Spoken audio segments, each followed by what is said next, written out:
ಶಿಕ್ಷಣ ಇಲಾಖೆಯಿಂದ PSTR, HSTR, GPSTR ಮತ್ತೆ ಒಂದು PU ಲೆಕ್ಚರರ್ ಇರ್ಬೋದು, ದೈಹಿಕ ಶಿಕ್ಷಕರು, ಕಂಪ್ಯೂಟರ್ ಟೀಚರು, ಸಂಗೀತ ಟೀಚರು, ಪ್ರತಿಯೊಂದು ಪೋಸ್ಟ್ ನೋಟಿಫಿಕೇಶನ್ಸ್ ಆಗಬೇಕು ಅಂತ ಹೇಳ್ಬಿಟ್ಟು last week principal secretary Rashmi Mahesh ಮೇಡಮ್ಗೆ ಮತ್ತೆ ಕಮಿಷನರ್ ಆದಂತ ಸುರಾಳ್ಕರ್ ಸರ್ಗೆ ಭೇಟಿ ಮಾಡಿದ್ವಿ. ಅಲ್ಲಿ ಪ್ರಸ್ತಾಪ ಆಗಿದ್ದು ಏನಂತಂದ್ರೆ PSTR ನೋಟಿಫಿಕೇಶನ್ಸ್ ಸ್ವಲ್ಪ ಡಿಲೇ ಆಗುತ್ತೆ ಅಂತ ಹೇಳಿದ್ರು, ಮಾಡಲ್ಲ ಅಂತ ಹೇಳಿರ್ಲಿಲ್ಲ.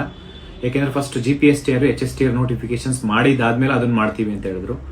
ನಾವು ಅವಾಗಲೇ ರಿಕ್ವೆಸ್ಟ್ ಮಾಡ್ಕೊಂಡ್ರಿ, ತುಂಬಾ ಜನ ಸ್ಟೂಡೆಂಟ್ಸ್ ಸೂಸೈಡ್ ಮಾಡ್ಕೊಳ್ಳೋಂಥ ಪರಿಸ್ಥಿತಿಯಲ್ಲಿದೆ, ದಯವಿಟ್ಟು ಎಲ್ಲ ನೋಟಿಫಿಕೇಶನ್ಸ್ ಒಟ್ಟಿಗೆ ಮಾಡಿ ಅಂತ ಹೇಳಿ. ಅವಾಗ ಆ ಮೂಮೆಂಟ್ ಅಲ್ಲಿ ನಾವು ಅದು ರಿಕ್ವೆಸ್ಟ್ ಮಾಡ್ಕೊಂಡಾಗ ಆಯ್ತು, ನಾವು ಫೈನಾನ್ಷಿಯಲ್ ಡಿಪಾರ್ಟ್ಮೆಂಟ್ ಇಂದ ಅಪ್ರೂವಲ್ ತಗೊಂಡ್ ಮಾಡ್ತೀವಿ ಅಂತ ಹೇಳಿದ್ರು. ಆದ್ರೂ ಯಾವುದೇ ಅಂದ್ರೆ ಸುಮ್ಮನೆ ಡಿಲೇ ಆಗೋದು ಬೇಡ. PSTR ಆಸ್ಪಿರೆಂಟ್ಸ್, ಅದರಲ್ಲೂ ಕಲ್ಯಾಣ ಕರ್ನಾಟಕದಲ್ಲಿ ಸುಮಾರು 5267 ಪೋಸ್ಟ್ ನೋಟಿಫಿಕೇಶನ್ಸ್ಗೆ 2 ವರ್ಷ ಮುಂಚೆನೆ ಅಪ್ರೂವಲ್ ಆಗಿತ್ತು ಫೈನಾನ್ಷಿಯಲ್ ಡಿಪಾರ್ಟ್ಮೆಂಟ್ ಇಂದ. ಈ ಒಂದು ಏನಂದ್ರೆ ಈ ಒಂದು HK ಪೋಸ್ಟ್ ಅಲ್ಲಿ ಏನು 371J ಪ್ರಕಾರ ಎಷ್ಟು ವೇಕೆನ್ಸಿ ಖಾಲಿ ಹುದ್ದೆಗಳು ಎಷ್ಟಿದಾವೆ, up to 80% there is no need of financial department approval. Financial department ಇಂದ ಅಪ್ರೂವಲ್ಲೇ ಬೇಕಾಗಿಲ್ಲ.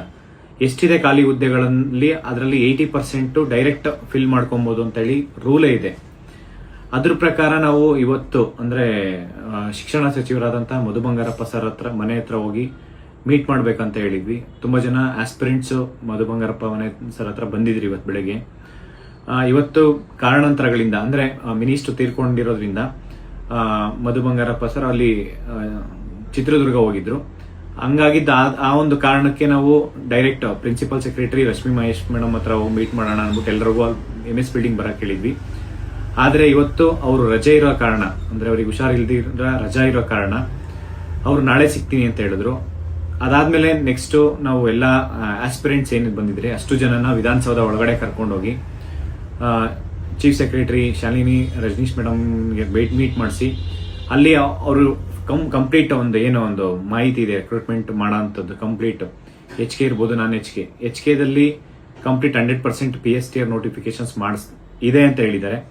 ಅದ್ರ ಜೊತೆಲಿ ನಾನ್ HK PSTR ಪೋಸ್ಟ್ ಇರಲಿಲ್ಲ, ಯಾಕೆಂದ್ರೆ ನಾವು ಡೈರೆಕ್ಟ್ ಅದು ಚೆಕ್ ಮಾಡಿ ಹೇಳಿದ್ರು.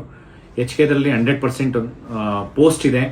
ಆ ಪೋಸ್ಟ್ ನ ಇಮಿಡಿಯೇಟ್ ಈಗೇನು ನಾವು ಲಾಸ್ಟ್ ಟೈಮ್ ಹೋಗಿ ರಿಕ್ವೆಸ್ಟ್ ಮಾಡ್ಕೊಂಡಾಗ ಮತ್ತೆ ಇವತ್ತು ಚೀಫ್ ಸೆಕ್ರೆಟರಿ ಶಾಲಿನಿ ರಜನೀಶ್ ಮೇಡಮ್ಗೆ ಹೋಗಿ ಮನವಿ ಮಾಡ್ಕೊಂಡಾಗ ರಿಕ್ರೂಟ್ಮೆಂಟ್ ಬಗ್ಗೆ ಅಷ್ಟೇ 400 ರೋಸ್ಟರ್ ಬಿಂದುದು ಇವತ್ತು ಫೈನಲ್ ಆಗಿದೆ. ಇವತ್ತು ಸಮಾಜ ಕಲ್ಯಾಣ ಇಲಾಖೆಯಿಂದ ವಾಪಸ್ ಬಂದು DPRಗೆ ಮತ್ತೆ ನಾಳೆಯಿಂದ 100% ಎಲ್ಲ ಇಲಾಖೆಗೆ ಕಳಿಸ್ಕೊಡ್ತಾರೆ. ನಾಳೆಯಿಂದ ಪ್ರತಿಯೊಂದು ಇಲಾಖೆಯಿಂದನೂ ನೋಟಿಫಿಕೇಶನ್ಸ್ ಮಾಡ್ಬೋದು. ಆದ್ರೆ ನಾಳೆ ಏನು ಒಂದು ಪ್ರತಿಯೊಂದು ಇಲಾಖೆಗೆ ಕಳಿಸ್ತಾರೆ. ಈ GB ಎಲೆಕ್ಷನ್ ಇದೆ ಅಂತಾನು ನಾವು ಹೋಗಿ ರಿಕ್ವೆಸ್ಟ್ ಮಾಡ್ಕೊಂಡ್ವಿ. GB ಎಲೆಕ್ಷನ್ ಯಾವುದೇ ಕಾರಣಕ್ಕೂ GB ಎಲೆಕ್ಷನ್ ಇಂದ ಕೋಡ್ ಆಫ್ ಕಂಡಕ್ಟ್ ಆದ್ರೂ ಕೂಡ ಈ ಸ್ಟೂಡೆಂಟ್ಸ್ಗೆ ತೊಂದರೆ ಆಗ್ಬಾರ್ದು, ಪ್ರತಿಯೊಬ್ಬರಿಗೂ ಅಂದ್ರೆ ನೋಟಿಫಿಕೇಶನ್ಸ್ ಡಿಲೇ ಆಗ್ಬಾರ್ದು ಅಂತ ಕೇಳ್ಕೊಂಡಿದ್ವಿ. ಅದಕ್ಕೂ ಕೂಡ ಅದು ನಿನ್ನೆ ಏನು ನಾವು ಹೋರಾಟ ಮಾಡಿದೀವಿ, ಧಾರವಾಡದಲ್ಲಿ ಹೋರಾಟ ಮಾಡಿದ್ಮೇಲೆ ಅರ್ಥ ಆಗಿದೆ GB ಎಲೆಕ್ಷನ್ ಇಂದ ಯಾವುದೇ ಕಾರಣಕ್ಕೂ ನೋಟಿಫಿಕೇಶನ್ ಡಿಲೇ ಆಗಲ್ಲ. ಯಾಕೆಂದ್ರೆ ಸ್ಟೇಟ್ ಎಲೆಕ್ಷನ್ ಕಮಿಷನ್ ಇರೋದ್ರಿಂದ ಅವ್ರ ಹತ್ರ ಪರ್ಮಿಷನ್ಸ್ ತಗೊಂಡು ನೋಟಿಫಿಕೇಶನ್ ಕಂಟಿನ್ಯೂ ಮಾಡೋದಕ್ಕೆ ಹೇಳಿದೀವಿ. ಈಗ ಶಿಕ್ಷಣ ಇಲಾಖೆಯಿಂದ ಮ್ಯಾಕ್ಸಿಮಮ್ 10 to 15 ಡೇಸ್ ಅಲ್ಲಿ ನೋಟಿಫಿಕೇಶನ್ ಆಗೇ ಆಗುತ್ತೆ, ನಾನು ಗ್ಯಾರಂಟಿ ಕೊಡ್ತೀನಿ. ಮಾಡಲೇಬೇಕು, ಮಾಡಲಿಲ್ಲ ಅಂತಂದ್ರೆ ನಾನು ಬೇರೆ ಬೇರೆ ರೀತಿ ಹೋರಾಟ ಮಾಡೋದಕ್ಕೆ ಎಲ್ಲಾ ರೀತಿ ಪ್ಲಾನ್ ಮಾಡಿದೀವಿ. ನಾನು ಸರ್ಕಾರಕ್ಕೂ ಅಷ್ಟೇ ಮನೆ ಮುಖ್ಯಮಂತ್ರಿ ಸಿದ್ದರಾಮಯ್ಯ ಸರ್ಗೂ ಮನವಿ ಮಾಡ್ಕೊಂಡಿದೀವಿ. ಇಲ್ಲಿ ಚೀಫ್ ಸೆಕ್ರೆಟರಿ ಶಾಲಿನಿ ರಜನೀಶ್ ಮೇಡಮ್ಗೂ ಮನವಿ ಮಾಡ್ಕೊಂಡಿದ್ವಿ. ಯಾವ ಇಲಾಖೆಯಿಂದನೂ ತಡೆ ಹಿಡಿಬಾರ್ದು. ಮತ್ತೆ ಸ್ಟೂಡೆಂಟ್ಸ್ಗೆ ಯಾವುದೇ ಇಲಾಖೆಯಿಂದ ಏನೇ ಸಮಸ್ಯೆ ಇದ್ರೂ, ಟೀಚರ್ಸ್ ಇರ್ಬೋದು, ಪೊಲೀಸ್ ಇಲಾಖೆ ಇರ್ಬೋದು, ಆರೋಗ್ಯ ಇಲಾಖೆ, ಪ್ರತಿಯೊಂದನ್ನು ನಮಗೆ ಜಸ್ಟ್ ಇನ್ಫಾರ್ಮ್ ಮಾಡಿ ನಾವು ಹೋಗಿ ಅಲ್ಲಿ ನಿಮ್ಮ ಸಮಸ್ಯೆ ಏನಿದೆ ಅದನ್ನ ಸಾಲ್ವ್ ಮಾಡೋ ಅಂತ ಕೆಲಸ ಮಾಡ್ತೀವಿ. ಮತ್ತೆ ಈ ಒಂದು ಟೀಚರ್ಸ್ ರೆಕ್ರೂಟ್ಮೆಂಟ್ ಅಲ್ಲಿ ಯಾರು ಭಯ ಬೀಳೋಂತ ಅವಶ್ಯಕತೆ ಇಲ್ಲ. PSTR ನಾನ್ HKದು ಏನ್ ನೋಟಿಫಿಕೇಶನ್ಸ್ ಇಲ್ಲ ಅದನ್ನು ನಾವು ಮಾಡಿಸೋಂತ ಪ್ರಯತ್ನ ಮಾಡ್ತಿದೀವಿ. ಅದನ್ನು ಮುಂದಿನ ದಿನಗಳಲ್ಲಿ ಆಗೇ ಆಗುತ್ತೆ. ಮತ್ತೆ HK PSTR 100% ಮಾಡೇ ಮಾಡ್ತಾರೆ. ಅದನ್ನ ನಾವು ಮಾಡ್ಸೋ ತನಕ ಬಿಡಲ್ಲ ಯಾವುದೇ ಕಾರಣಕ್ಕೂ. ಯಾಕೆಂದ್ರೆ ಈ ಒಂದು ಪೋಸ್ಟ್ಗೆ ಸಾಕಷ್ಟು ಜನ ಆಸ್ಪಿರೆಂಟ್ಸು ತುಂಬಾ ಓದ್ತಾ ಇದಾರೆ, 5-10 ವರ್ಷ. ಇವತ್ತು ನಾನು ನೋಡಿದೆ 12 ವರ್ಷದಿಂದ ಓದ್ತಾ ಇದೀವಿ ಅಂತ. ಯಾವುದೇ ಕಾರಣಕ್ಕೂ ಮಾಡಿಸ್ದಿರಾ ಬಿಡಲ್ಲ. ಅದೆಷ್ಟು ದೊಡ್ಡ ಮಟ್ಟಕ್ಕೆ ಬೇಕಾದ್ರೂ ಹೋರಾಟ ಆಗಲಿ. ಯಾಕೆಂದ್ರೆ ಇವತ್ತು 100% ಹೇಳಿದ್ದಾರೆ. ನಾವು ನಾಳೆ ಮತ್ತೆ ಪ್ರಿನ್ಸಿಪಲ್ ಸೆಕ್ರೆಟರಿ ರಶ್ಮಿ ಮಹೇಶ್ ಮೇಡಮ್ಗೆ ಮೀಟ್ ಮಾಡ್ತಾ ಇದ್ವಿ. ಅದಕ್ಕೂ ಮುಂಚೆ ನಾಳೆ ಬೆಳಗ್ಗೆ ಶಿಕ್ಷಣ ಸಚಿವರಾದಂತಹ ಮಧು ಬಂಗಾರಪ್ಪ ಸರ್ ಅವ್ರ ಮನೆ ಹತ್ರನು ಹೋಗಿ ಮೀಟ್ ಮಾಡ್ತೀವಿ. ಇವತ್ತು ಅಷ್ಟೇ ತುಂಬ ಜನ ಆಸ್ಪಿರೆಂಟ್ಸ್ ಬಂದಿದ್ರಿ. ನಾವೆಲ್ಲೇ ಹೋದ್ರೂ ಮೊದಲೇ ಪೊಲೀಸ್ ಇಲಾಖೆಗೆ ನಾವು ಮಾಹಿತಿ ಕೊಟ್ಟಿರ್ತೀವಿ, ಅವರಿಗೆ ಮೊದಲೇ ಇನ್ಫಾರ್ಮ್ ಮಾಡಿರ್ತೀವಿ. ಯಾರು ಆಸ್ಪಿರೆಂಟ್ಸ್ ಭಯ ಬೀಳೋಂಥ ಅವಶ್ಯಕತೆ ಇಲ್ಲ.